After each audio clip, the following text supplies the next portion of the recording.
दरअसल एम्बुलेंस महज एक गाड़ी नहीं होती है, बल्कि एक देवदूत की तरह होती है जो कई बार मरीज की जिंदगी की डोर टूटने से पहले ही मरीज की जान बचा लेती है।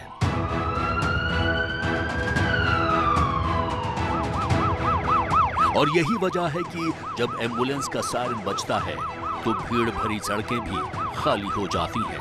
एम्बुलेंस में मरीज को बचाने के लिए तमाम तरह के मेडिकल उपकरण मौजूद होते हैं।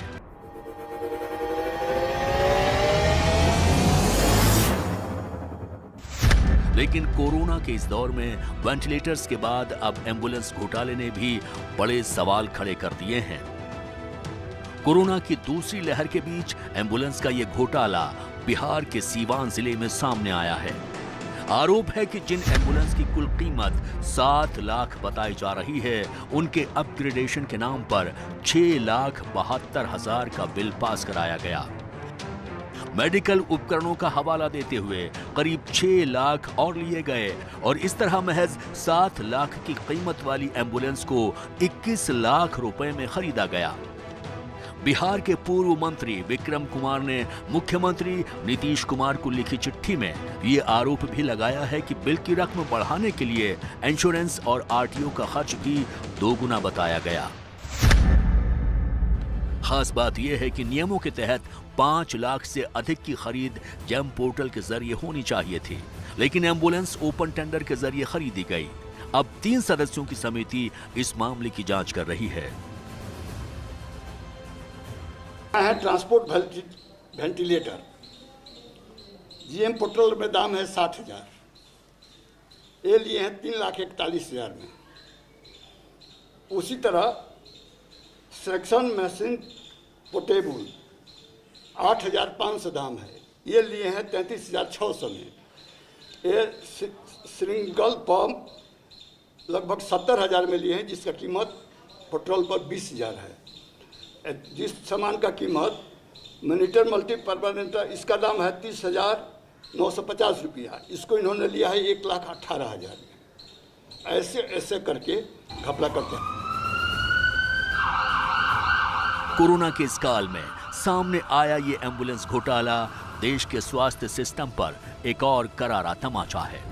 दरअसल किसी भी देश के हेल्थ सिस्टम में इमरजेंसी रिस्पांस की खास अहमियत होती है और मेडिकल इमरजेंसी की हालत में एम्बुलेंस कितना अहम रोल अदा करती है, इस बात का अंदाजा इन आंकड़ों से ही हो जाता है। विश्व स्वास्थ्य संगठन के मानकों के मुताबिक 1 लाख की आबादी पर एक एम्बुलेंस होना जरूरी है, लेकिन 2019 तक के आंकड़ों के मुताबिक देश में 39,259 कमर्शियल व्हीकल एम्बुलेंस के तौर पर काम में आ रहे हैं। वहीं नेशनल रूरल हेल्थ मिशन के तहत 25,240 व्हीकल एम्बुलेंस के तौर पर इस्तेमाल हो रहे हैं। एनआरएचएम के अलावा 11,096 व्हीकल एम्बुलेंस का काम कर रहे हैं। इस तरह देश में कुल 75,595 एम्बुलेंसेज हैं, जिनकी संख्या पिछले 2 साल में बढ़ी भी है।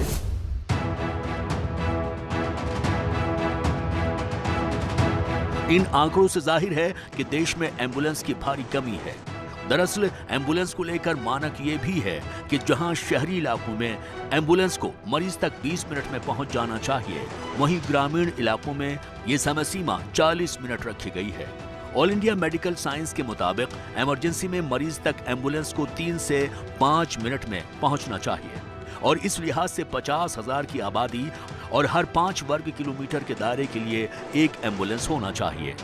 एम्बुलेंस 2 तरह की होती हैं। एक होती है बेसिक लाइफ सपोर्ट एम्बुलेंस, जिसमें ऑक्सीजन सिलेंडर रखा होता है, ऑक्सीजन सपोर्ट होती है ताकि मरीज को ऑक्सीजन लगाकर वक्त रहते अस्पताल तक पहुंचाया जा सके। दूसरी तरह की एक एम्बुलेंस होती है जिसमें सभी ज़रूरी इक्विपमेंट्स होते हैं, चाहे ऑक्सीजन हो, बीपी की मशीन हो और बाकी छोटे इक्विपमेंट से लेके बड़े वेंटिलेटर तक सभी ज़रूरी इक्विपमेंट्स होते हैं ताकि मरीज़ अगर क्रिटिकल है तो उसको वक्त रहते अस्पताल शिफ्ट किया जा सके। किस किस तरह की सुविधाएं होती हैं, क्या क्या इक्विपमेंट्स होते हैं, उसके बारे में हम जानेंगे डॉक्टर अंकित से, जो इस वक्त हमारे साथ एम्बुलेंस के अंदर मौजूद हैं, जो कि हाई इक्विप्ड एम्बुलेंस जो होती है उसमें क्या चीज़ें होती हैं, कैसे काम करती हैं, वो सब बताने वाले हैं। सर, सबसे पहले मैं आपसे ये जानना चाहूँगी कि इस एम्बुलेंस को किस सिचुएशन में इस्तेमाल किया जाता है और क्यों इस्तेमाल किया जाता है इस एम्बुलेंस को? मतलब पेशेंट का जो कंडीशन होती है वो कितनी क्रिटिकल होती है कि इस तरह की एम्बुलेंस की ज़रूरत पड़ती है?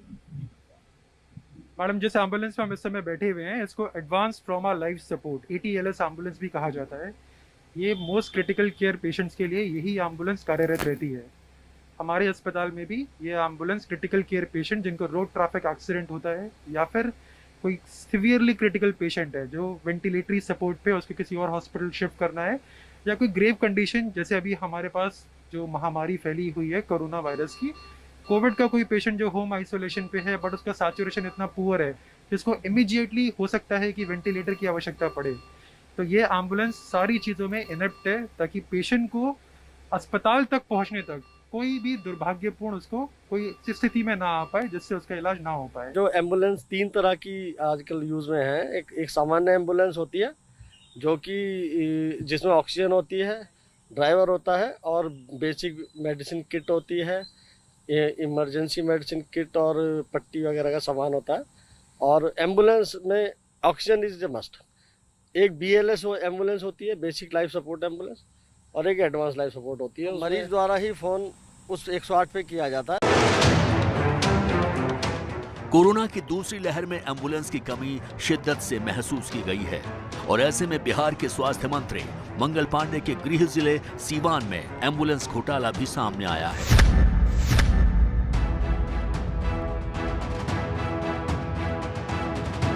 आरोप है कि कोरोना इमरजेंसी के नाम पर 7 लाख की कीमत वाली एम्बुलेंस करीब 21 लाख रुपए में खरीदी गई है। वो भी 1-2 नहीं बल्कि 7 एम्बुलेंसेस खरीदी गई हैं। खास बात यह है कि एम्बुलेंसेस को एम्बुलेंस बनाने पर भी एक पर 7,96,000 रुपए अलग से खर्च किए गए हैं। ये अलग बात है कि करीब 4 लाख रुपए की इको कार को मारुति कंपनी एम्बुलेंस के रूप में करीब 7 लाख रुपए में बेचती है।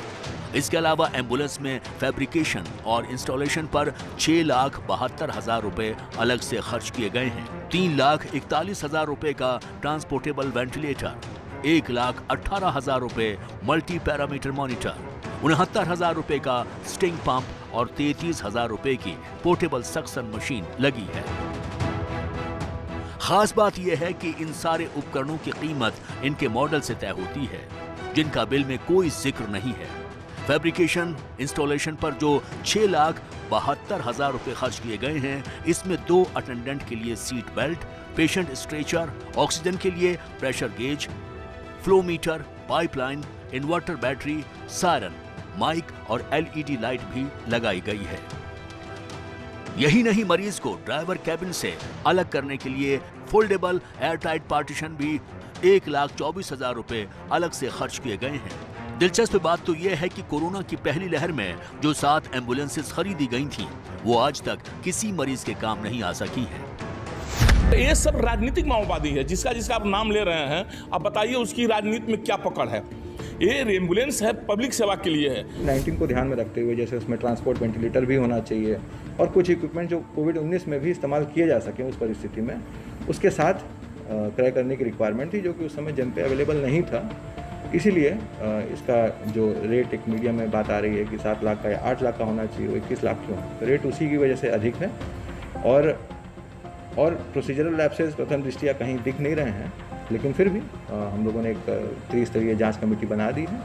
2 से 3 सप्ताह में वो अपना रिपोर्ट सौंपेगी और उसमें कहीं भी कोई लैप्सेस होते हैं तो बिल्कुल हम लोग उस पर कार्रवाई करेंगे।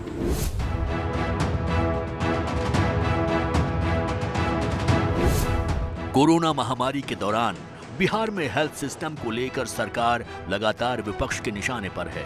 पिछले महीने सारण के बीजेपी सांसद राजीव प्रताप रूडी के परिसर में छुपा कर रखी गई एम्बुलेंसेस का मामला उजागर हुआ था। पूर्व सांसद पप्पू यादव ने एक वीडियो जारी करके यह दावा भी किया था कि राजीव प्रताप रूडी की सांसद निधि से खरीदी गई एम्बुलेंसेस से बालू ढोई जा रही है। जाहिर है, एम्बुलेंसेस घोटाला सामने आने से फिर राजनीति गर्मा गई है।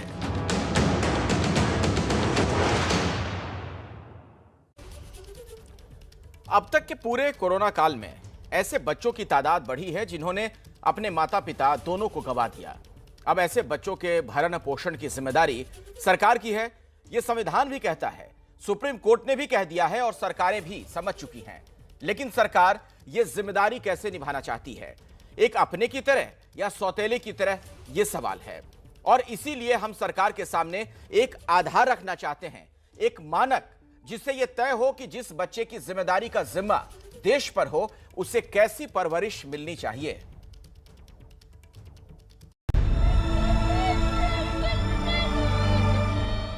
कोरोना की आपदा में सबसे ज्यादा नुकसान मासूमों का हुआ है, उनका जिन्होंने अपना आधार गंवा दिया। किसी ने मां, किसी ने पिता, तो किसी ने दोनों को। अब तक के आंकड़े के मुताबिक मार्च 2020 से मई 2021 तक मां पिता दोनों की मौत 1742, मां या पिता की मौत 7464।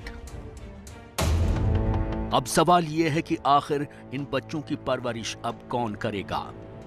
ये सवाल अनाथ हुए बच्चों की मासूम आंखों में था और उसका दर्द देश की किसी सरकार ने तब तक नहीं समझा जब तक सुप्रीम कोर्ट ने ऐसे बच्चों की राहत के तुरंत इंतजाम करने का आदेश नहीं दिया। सुप्रीम कोर्ट के कहने के बाद केंद्र सरकार और कई राज्य सरकारें हरकत में आई तो जरूर, लेकिन आधे दिल और अधूरे दिमाग से। इन सरकारों ने जो राहत के ऐलान किए हैं वो 1500 रुपए महीने से शुरू होकर 6000 रुपए महीने तक जाते हैं। क्या एक बच्चे की आम परवरिश इतने में संभव है?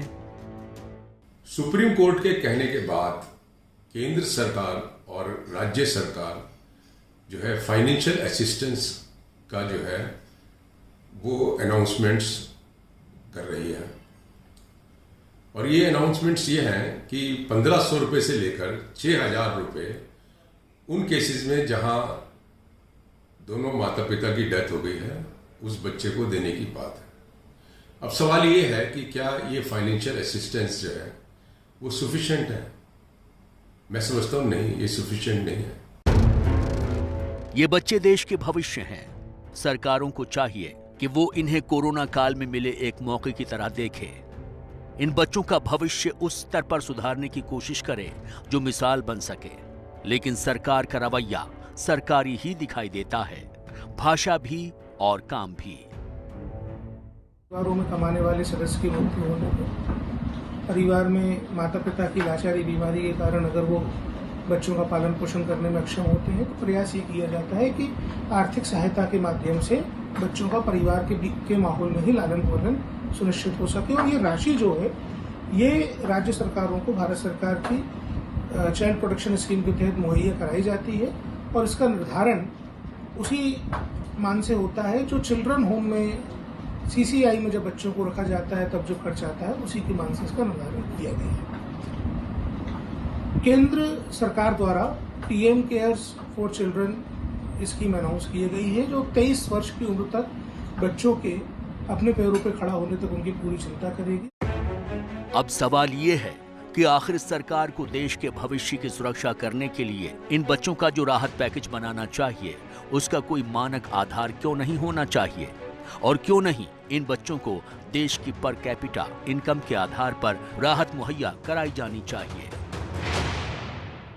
तो आज देश में पर कैपिटा इनकम जो है एनुअली वो औसतन 1 लाख रुपये है। तो कम से कम हर एक बच्चे को साल में कम से कम 1 लाख रुपया तो मिलना ही चाहिए।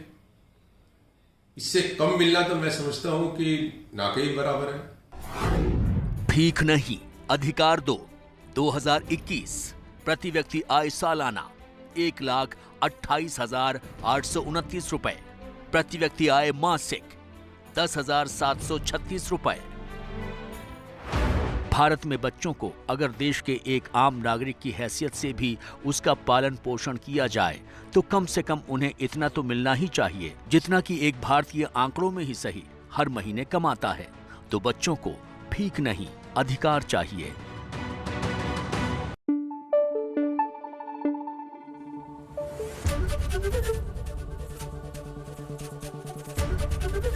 ABP न्यूज आपको रखे आगे।